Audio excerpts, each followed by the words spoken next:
Okay. So let's start the run. So something very unfortunate happened while we were setting up the game.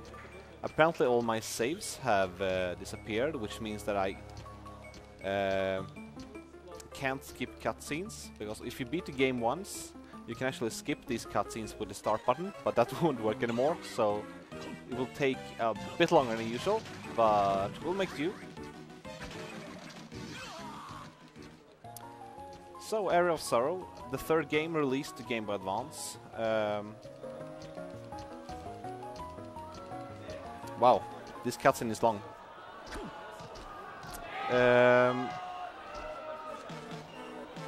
Yeah, the scene for this game is not really large. Apart from me, there are some American runners of it.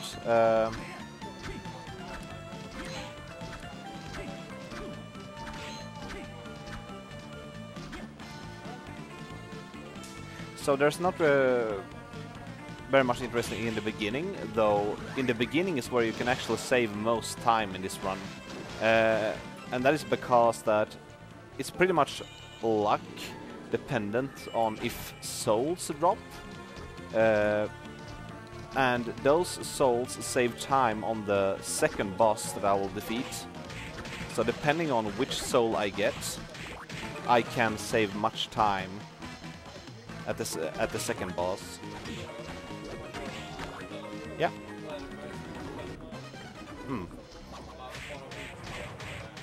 Yeah. Yes.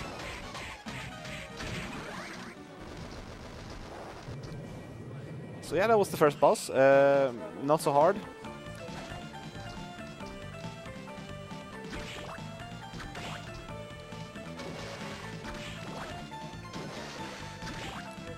There are some small movement tricks. So if you turn around, backdash and then jump once again, that is faster than actually walking forward, but it's extremely hard to pull off in an optimal way, so I only do it when I'm sure I'll get it.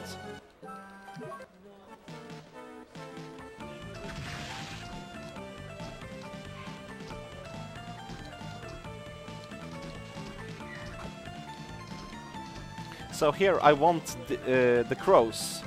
I want their soul, because their souls are really nice at the second boss, but they didn't drop. The Beer Soul is totally useless, so that's just a waste of time.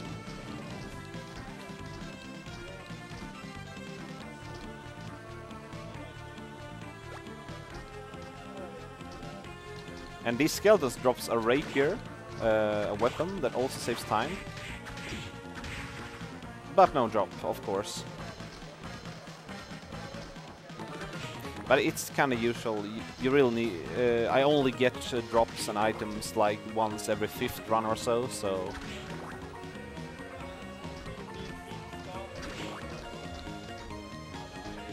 And now we'll see the first trick used in a speedrun. Normally you won't be able to get up here, but by employing a backdash and doing it like that, you can actually get up here. And here comes the second glitch.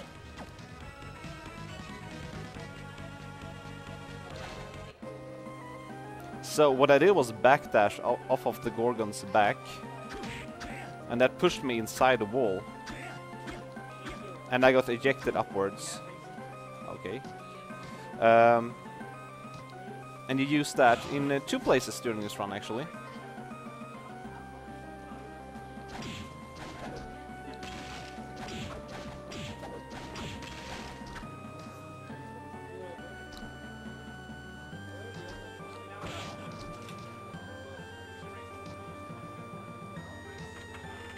So, now, because I didn't get any soul drop whatsoever, I need to, like, go a little roundabout here. We're going to go down here soon, but I'm going to fetch the Bastard Sword, which is down here. Because it saves time if I don't get a soul drop.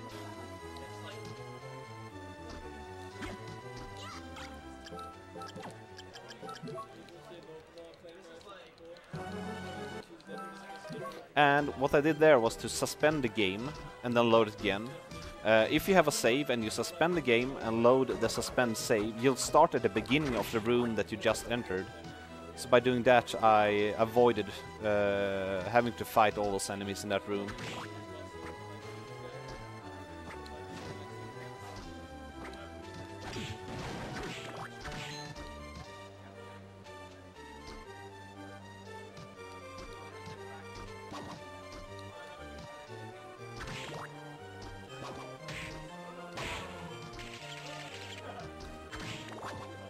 Ah, Fleamen.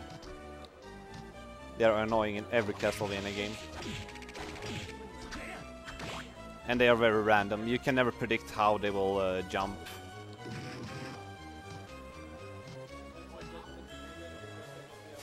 I'm just going to save the game here for safe measure because, yeah, you never know with this boss coming up. And as I can't skip cutscenes now, we have to watch this talk between Yoko and Soma. And if you're interested in the story, well, good luck reading. I'm just going to speed through it.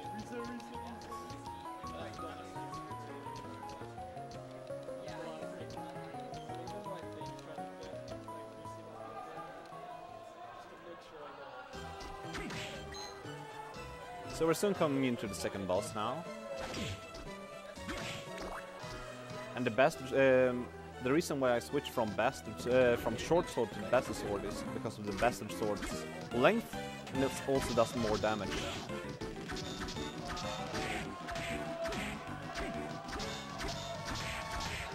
And by jump attacking, you can actually recover from your slash animation faster.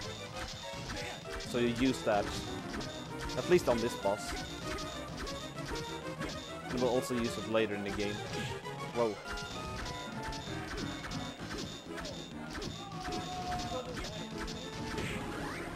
There we go. Iron Plate, that's a really good drop actually. That will save a lot of time and a lot of... and also skip the need of actually needing to use potions once in a while. So there's Hammer. And we'll soon be doing a glitch using the shop. So visiting this room unlocks Hammer. He's like the merchant in this game. So now we can go to the start of the game and buy items.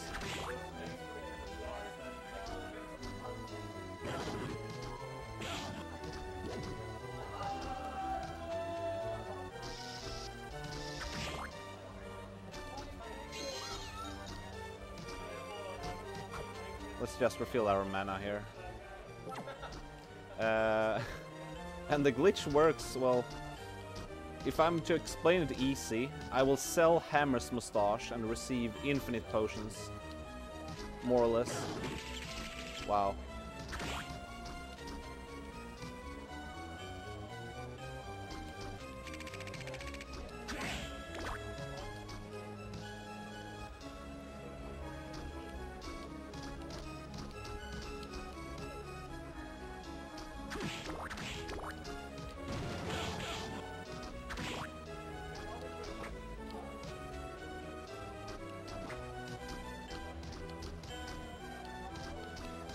So now we're going to backtrack to the beginning of the game, because we got double jump and we can proceed further into the... yeah, into the game. But we'll not go the usual way around, which you'll see in a bit. You can actually get up here before that sword enemy reaches the end, but I got unlucky with the spawning of the wingling dragons.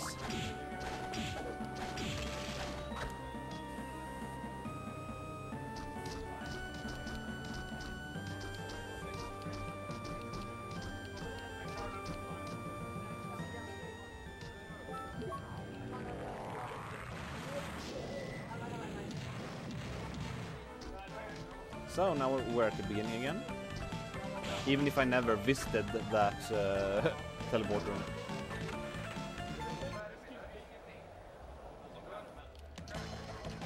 And here we're going to perform the trick. So we're going to sell all but 2 items. You can try this at home, it's really easy. Sell all but 2 items. Select the top one, press R. Press up 6 times. 1, 2, 3, 4, 5, 6. Sell Hammer's Moustache. And you have 117 potions and a lot of money. So we're going to stock up on mind ups. Buy a katana and buy warp fatigues. And you might notice that my character for some reason spawned mid-air.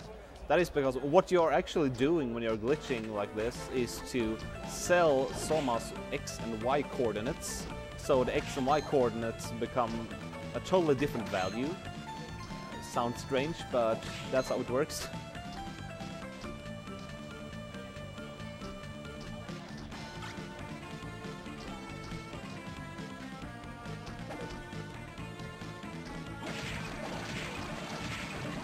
Skeleton Soul. I would have wanted that in the beginning of the run because that would have enabled me to skip the Bastard Sword, which I needed to backtrack for.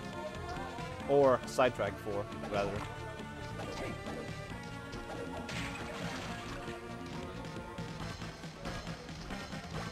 Once again, we're going to take a save here, just for safety measure.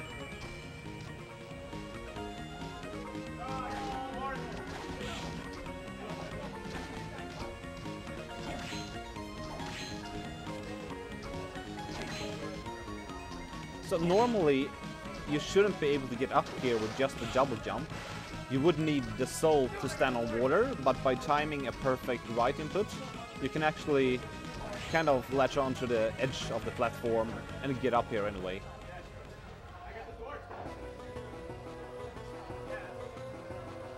And coming up is the second Gorgon Sip, which means that I'll backdash on a Gorgon's body to get protruded into the wall, into somewhere completely else.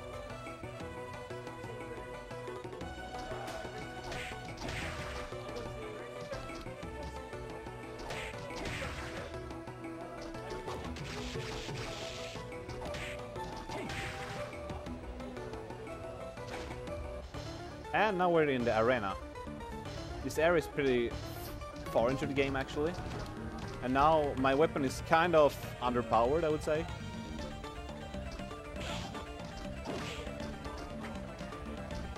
So we're going to fetch a new one. The Laven Chain, or however you pronounce that weapon. I never really surely got how you pronounce that weapon's name, but...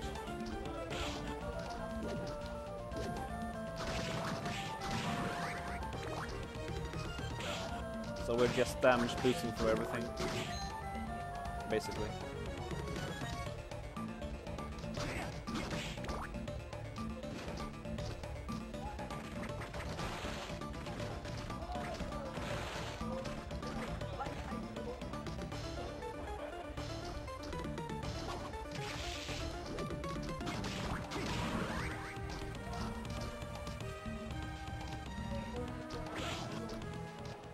So coming up is the boss Balor, which is a giant bat.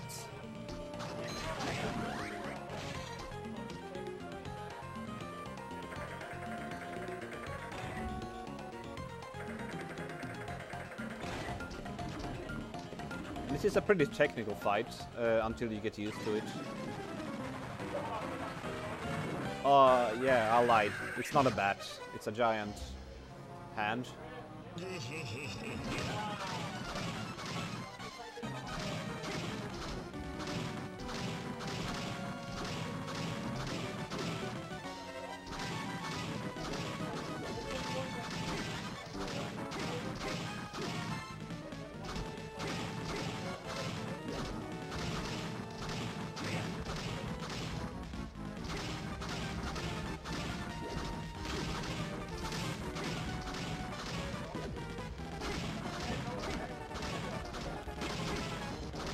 That was a perfect face one.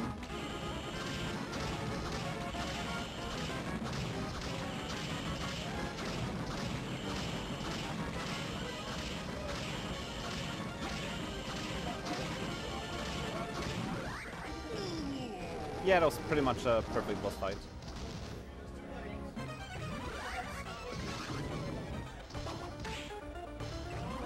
And now we get the giant bat, which is the soul we'll use to kinda go to the end, I would say. You'll see in a bit. And we can't skip this cutscene again. I'm sorry for that.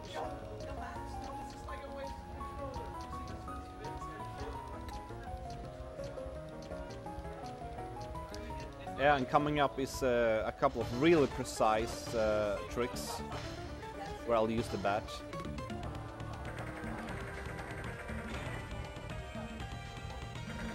And if I fail them, I can't soft lock the game, so I really need a safety save here.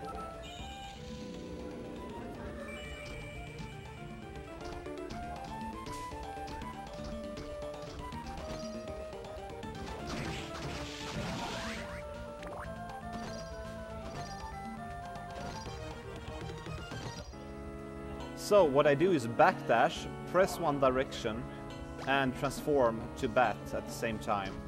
That enables me to go into walls.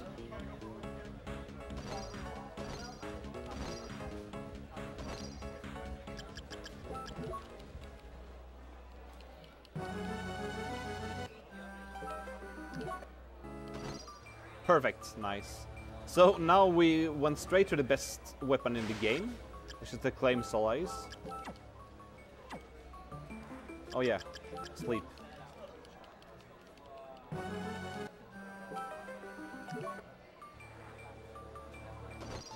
Perfect. That was perfect. And now we're at the final area of the game.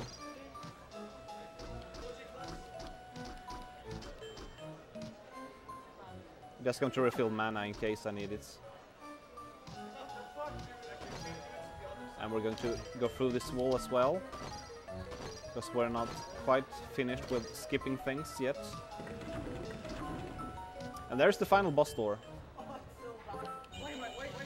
I don't really need to say, I have like 117 potions, but yeah.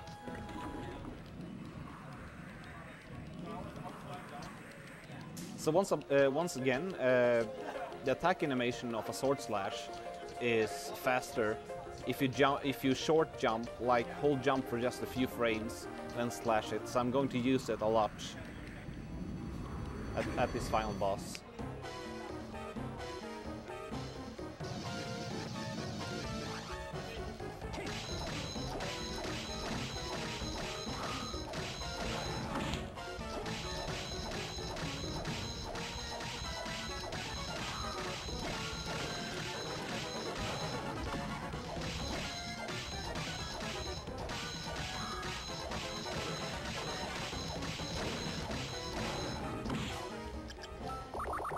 Use our potions. Whoa, okay. So sometimes he can spawn down in the left corner, it's totally random. And if he does, you need to react to it.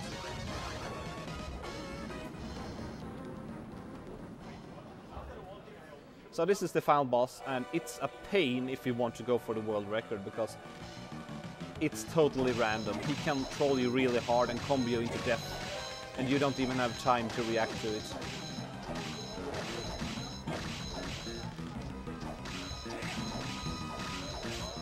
So you need to take out all the 4 eyes before attacking the center, because before you have killed all the eyes, the center won't take much damage.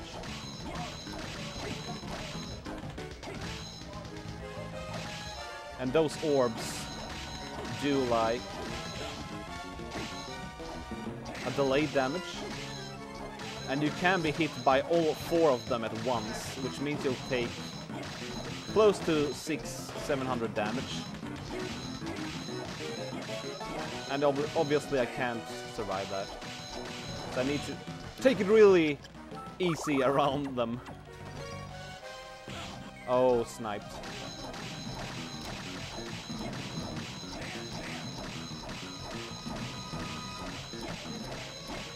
And now we only need to kill this middle orb.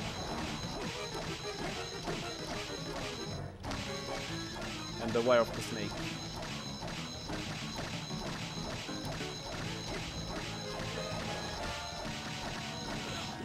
Oh, I almost died there.